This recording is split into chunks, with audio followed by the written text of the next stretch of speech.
A very good morning to our esteemed viewers and listeners. Welcome back to another impactful information sharing session with me, Grace Kavei. We are coming to you live from the Government Information Center, and we are also live on our social media pages, Facebook at Government Information Center-GIC and YouTube at Government Information Center GIC. Today we are discussing understanding Namibia through data. To give it some context, understanding that since the NSA, which is the Namibia Statistics Agency, officially released the 2023 Population and Housing Census results on 30th September 2024, it has been undertaking census dissemination drives to various stakeholders and now successfully disseminated the 2023 census labor force results as well as the census regional profiles to at least 13 regions in Namibia. And to shed more light on this, in studio I'm joined by Mr. Ipumbu Sakaria, the Manager of Corporate Communications from the Namibia Statistics Agency. Mr. Sakaria, good morning and welcome to the Government Information Center. Good morning, Grace. Thank you for the opportunity. To start our discussion, please talk to us about this data dissemination drive. All right. Thank you. I think first and foremost, it's important to appreciate and thank the nation for having participated in the 2023 Population and Housing Census.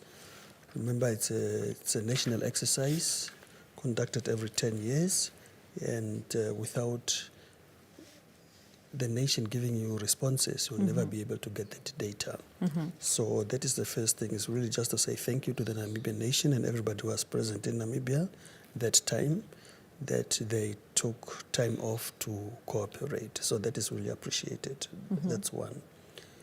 So the dissemination drive is really, when you conduct such a huge exercise, which costs you a lot of money, in terms of time, also costs you a lot of time to prepare, time to execute and implement whatever you need to do. It makes absolutely no sense to collect the data and keep it to yourself.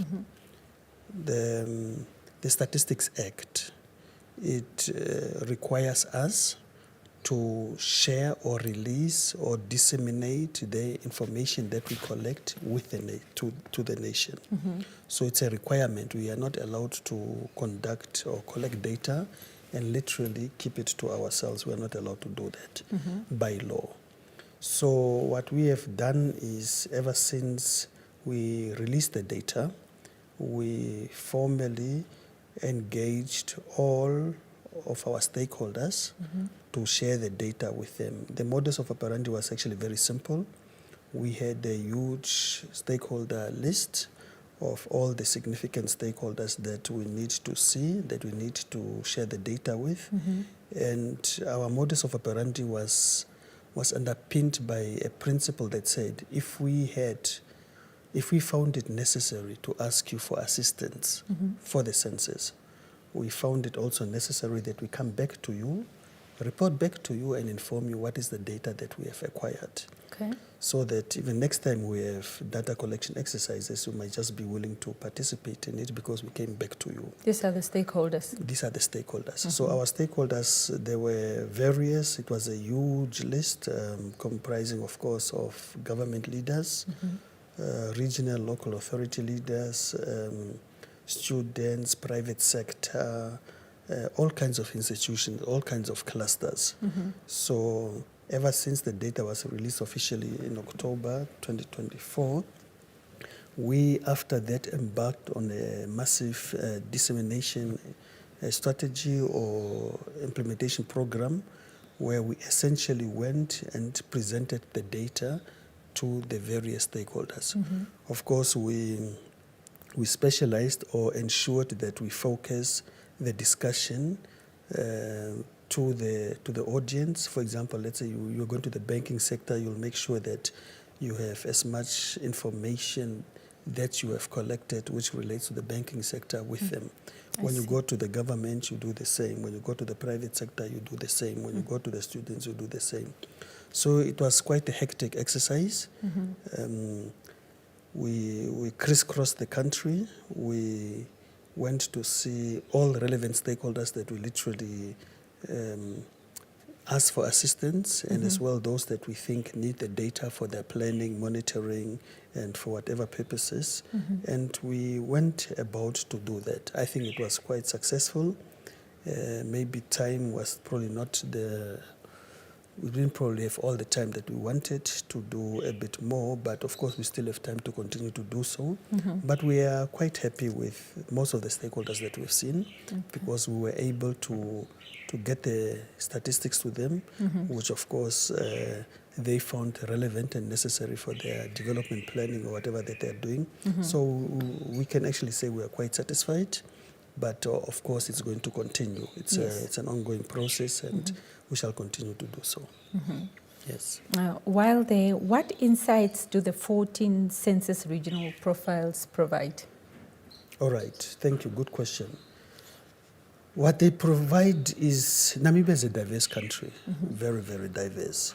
What you might find in Karas region is not necessarily what you'll find in Erongo region or in Omaheke or Kunene. So number one is extreme diversity. Namibia is a very, very, very diverse country, not just from a population perspective, but in this aspect we looked at your demographics, so population was the most dominant one. Critically, there were some regions where you had a major change of population dynamics over the past 10, 12 years. Examples is, for example, Kavango East, Zambezi, Ochodonjupa, and I think Commerce itself, where you had quite a very significant increase in population dynamics in those specific regions. You also had interesting data where, for example, your most populous region, of course, is Commerce. Of course, it hosts the capital city, which attracts the most people to its establishment for obvious reasons, opportunities, education, etc. But you also have regions such as your Karas region and Omaheke region, which, for example, showed that your town, just of Rundu alone, has a higher population than Karas region, and also a higher population than your Omaheke region. So the dynamics were quite very, very interesting. A lot of data was confirmed, was found. So the regions, the most populous regions, of course, in the country are your Commerce region, followed of course by Ohangwena region, Omsati, Oshana, and Oshkoto. And then the least populated are your Karas region, Hadap region, as well as your Omaheke region. Also, what it showed is that Namibia is a very youthful nation. Yes. Very, very youthful nation. 71% of our population is below 35 years old. You also have a very significant proportion of those that are up to 14 years old. It's also a very, very high population groups. And then you start seeing that your dynamics in terms of your elders starts shrinking drastically. I think those that are above 60 years of age are roughly only 7% of the population, which is quite a very interesting data. Yeah. And also just when you look at your independence, 36 years after independence, you'll see that 72% of our nation was actually born after 1990, which really emphasizes your youthfulness. And then, of course, we have a lot of other data, housing data, employment data, and migration data. Migration, I think, very significant because what you see amongst the regions, you can clearly see who moves where to. Yes. So your Commerce region and your Erongo region are the two regions that attract the largest influx of people for obvious reasons. Of course, in Erongo you have your mining sector, you have your fishing sector, it's an economic hub. Your Commerce region, of course, it's the center, it's your capital city, it attracts a lot of people. It has around 482,000 people. It's a good sixth of the whole country. And then you also have indicators that clearly shows that the people that generally move from their regions, predominantly, of course, Ohangwena region as well as the Omsati region. So such data is available. Then, of course, you also get data on urbanization. Remember, at 1991, a good 70% of Namibia's population lived in rural areas. However, by now, we stand clearly at around 50%, 50%. So 50% of your population lives in urban areas, the other 50% in rural areas. What does that tell you about planning? What do you have to do in the urban areas to be able to absorb such a huge population group in terms of services, schools, all these kind of things that people need. So urbanization, very, very dominant. And I think there's also an element of, we have a lot of unmarried people in Namibia, especially when you look at the age group of 15 years and above. Why 15 years and above? Of course, you also want to measure potential child marriages, etc. But a good 70% of eligible people are not married. Of course, it explains it's a youthful population, very, very youthful population, but you have such socio-economic or demographic realities. Yes, education, of course, what we have seen over the years is the literacy rate has just declined slightly from 89% to 87%, but that is more related to your influx of migrants, especially from Angola and other countries that might maybe have come in for employment or whatever reason, but they might not be as literate as you probably would want them to be. But the information, massive information, like I said, from the regional profiles, some areas are very rural, some areas are predominantly urban. Yes. Erongo region, for example, 90% of the population is urban, as in contrast, for example, maybe to Kavango East or Omsati region, where you still have a 70, 30, 80, 20 dynamics. Then, of course, the other data that comes out, of course, is employment. I think by now we are aware that our unemployment is quite high. You have, of course, your strict definition, which stands at 36.9%.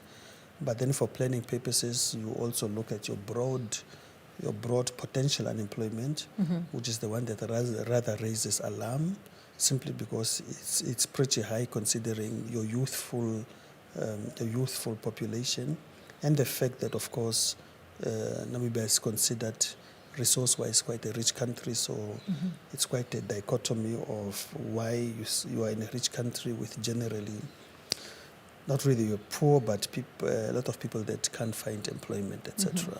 Yes. I would like to know, with these notable differences in population in different regions and the population dynamics and the indicators that you have mentioned, what challenges does this pose on the dissemination drive?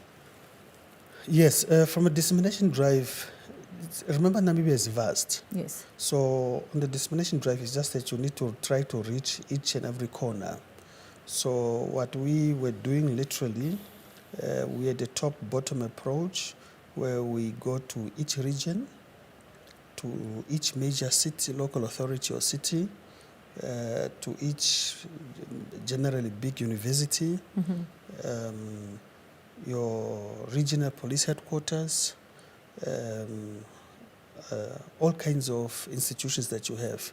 So that really didn't pose too much of a challenge in terms of disseminating data, because our role is really just to share the data that is there and make it make sense for people. Okay. But I think the challenge is really is your development planning, because your services must reach people everywhere in the country. Now, you know, Namibia is a very sparsely populated country, second least densely populated country after Mongolia, which means you have to drive vast distances or cover vast distances just to reach people. Yes. Of course, even during the census planning, when we're collecting the data, we had to go everywhere. And in some areas you find a lot of people, in some areas you hardly find any people, and it poses its own challenges and makes things a little bit more expensive than what you would want them to be. For example was Kunene, for example, where you'd have to go to all kinds of areas, whether it's now Twefelfontein, whether it's a Popa, you have Kamanyap again, Ucho, such a vast space. Karas region the same, very least densely populated area, unlike, for example, now let's say Oshana region that is generally higher densely populated, as well as the Umsati region. But from a dissemination perspective, that really didn't give us a headache, but for planning purposes, I think that is more of a challenge. Okay. Yeah. Okay, now how will this regional data support regional government and local authorities? All right. Brilliant. It's how will it help? It's information. Whatever you need to do when you plan, monitor development, or whatever initiatives that you want to do, you need data. Now, for example, the data allows you to first understand, I'm in this region. This is the population of my region. This is the population of my town. These are the people that I'm serving. What are the resources that come to me in terms of being able to do whatever I want to do? So budgeting plays a very big role. It can inform budgeting. Somebody can, for example, say, I'm having this huge population to look after. However, the resources that you give me are nowhere close to what we ought to do. Number one. Number two, of course, we also have your GIS-enabled information, where you are able to look at infrastructure, how far infrastructure is from the population, whoever needs it, and you'll be able to say, in this area, there are so many people, however, there are only so many schools. Or kids walk such long distances to schools. Maybe for planning purposes, we might want to put a school here or there, or a clinic there and not there, simply based on information. So it makes your whole planning much better, much more reasonable, and you are much easier able to provide services to the population, because you plan accordingly. I'll give you an example. If in one area there may be 200,000 people, and in the other area there may be just 50,000 people, if you don't plan properly, you might want to build more schools in an area where there are only 50,000 people, and you provide that same number of school facilities to the area that has 300,000 people, which at the end might look equal, but in terms of equitable resource distribution, you have actually not really been very effective. You haven't done justice to what is on the ground. So data allows you to plan properly, plan accordingly. Now, the same with the challenge that we have of employment or unemployment. It's always important to understand, who are they unemployed? Where are they? What do they do? Why are they unemployed? All this kind of data. Is it lack of education? Is it lack of qualifications? It gives you a lot of data, and that allows you then to come up with targeted interventions to address the issues that you would want to address. But like we always say, planning anything without data, it's like you close your eyes and you want to cross the road. It's quite risky. You are better off opening your eyes and seeing, okay, there's a danger here, or now the road is clear. We are just better off making use of data than not. The same with monitoring. We are having NDP 6 now. We just came from NDP 5. We're headed to Vision 2030. How will the government know that they've actually achieved their targets? You'll only know it if you look at what is it that you wanted to attain, and what does the data say on the ground. And that is why it's important for us to be providing data, so that we'll be able to see whether we're close to our targets or not, and where we want to improve whatever we ought to do. Thank you. We are discussing understanding Namibia through data. Thank you for staying tuned in. We are joined in studio by Mr. Sakaria by Mr. Ipumbu Sakaria, pardon me, the Manager of Corporate Communications from the Namibia Statistics Agency. Mr. Sakaria, can you talk to us about the key aspects that came out during the dissemination? Yes. Number one, the engagement was very interesting, where you present data and your audiences actually engage you in that data, where either they have questions or they dispute the data or they agree with the data or they say, I didn't know about this data, or often it confirms something. I'll give an example. When we were in the Oshana region, when we were presenting to the governor as well as the council, our data showed that access to water was very high.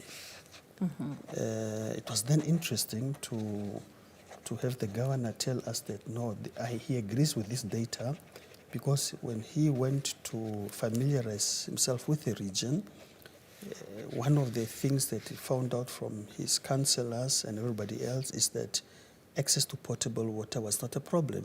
Most Oshana of region. Oshana region, for example, the majority of people had access to potable water, so there he could clearly agree with the data that no, I think this is correct. You also had other discussions that were quite of interest, were ownership of homes, households. Who owns households? Is it male or females? That was quite interesting. Where in some areas, especially urban areas, you had a predominance of female-headed households as compared to male-headed households. Then it was always a very interesting debate of what is going on here? Where are the men? Are they not supposed to be heading the homes? Why are these homes headed by women? Of course, we just provide the data. We don't analyze. We analyze, but we also allow researchers to go deeper into the information and try to figure out what is the situation. Okay. In some areas, you had interesting data of male to female ratio, where some people would say, wow, this is so nice. Maybe we need polygamy, for example, simply because of data. Or you would have local authorities that then start telling you that, no, look at our situation. Why am I getting this type of budget if, for example, my population is larger than a whole region or two regions? Why do I get resources that do not match whatever I ought to do? So a lot of dynamics came out simply because of data. It always provided a very interesting ground of discussion. But one of the things that probably came out was appreciation that we came back to provide feedback. Because it's one thing to ask people to do something for you, and then once you get it, you are quiet. From us in corporate communication at the NSA, it's a crime. We believe that as much as we ask the nation to provide us with data, to us it is very, very critical that we come back to you and say, thank you for providing us this data. Now these are the findings we have, and you now see how you're going to make use of it. Because we're going to need you again, we're going to come back again, and you don't want people to say, no, but you've been here before, you've never given us information. However, if you continue engaging people, they start seeing the usefulness of the data, and they will understand why you collect this type of information, and then of course they can also make use of it for their own planning and monitoring. Yes. This is a very interesting discussion, and I'm sure the public would want to get access of these reports. Where can they go to? All right. All our statistics is free. It is available either electronically or physically. What we have done in terms of the physical aspect is when we traveled, went to disseminate our data, we ensured that we went there with physical printed copies. So printed copies, those that are interested, they can come get them from our office in Post Street Mall. I've also already noted that a lot of students that just walk past, they come in, get themselves a report and proceed. And then, of course, online platforms. It's available on our website nsa.org.na, and there you can download whatever report you want or whatever statistics you are looking for. And then you can also request it. You can request detailed information, very simple, info@nsa.org.na, and then such data will be provided to you. So the data is available, it's free, and by law, we have to give it out. So the more people want to make use of our data, the happier we are, because then whatever we collect it actually goes out there, and it's useful. One of them, in terms of usefulness, we recently released your informal baseline report that looked at the population, that looked at informal settlements, and we managed to invite quite a lot of significant stakeholders, local authorities, regional government, etc. And the findings themselves, they were so interesting that it generated very, very lively debates. And also we saw through the media commitments from local authorities to say, no, we are going to have a look at it. Siege of Windhoek is one of them, where you, of course, have a lot of informal settlements. And I think a week ago, something in the papers, there was an indication that they said that they are going to have an in-depth look at this. They actually didn't know the situation was that severe or that serious. And that is what we want our data to do. Our data is for development. It should enhance development. It should make the lives of Namibians easier by simply providing information to those that plan and monitor to ensure that we are able to fit those small holes that have that exist, so that we can improve the situation on the ground. Yes. Now, for those that are not able to come to your offices physically and are not able to access you online, do you provide these reports at public places, libraries, regional offices, and so on? Yes, we are in the process of doing so. When we printed, of course, we couldn't print the amount or the numbers that we wanted to do, but that is definitely something that is on the cards, and they will definitely be able to access that. Okay. Yes. We have come to the end of our conversation. I would like to know from you, what message does the Namibia Statistics Agency want Namibia to take away from this 2023 census? All right. The first one is for Namibians to know that we are a very youthful population. That is one. Number two, to then show you that development planning must consider these young people, because they are the majority of your population. Number three, you would want to look at your socio-economics of the country, because as often, of course, as it is mentioned, we are a rich country with poor people. That is out of order.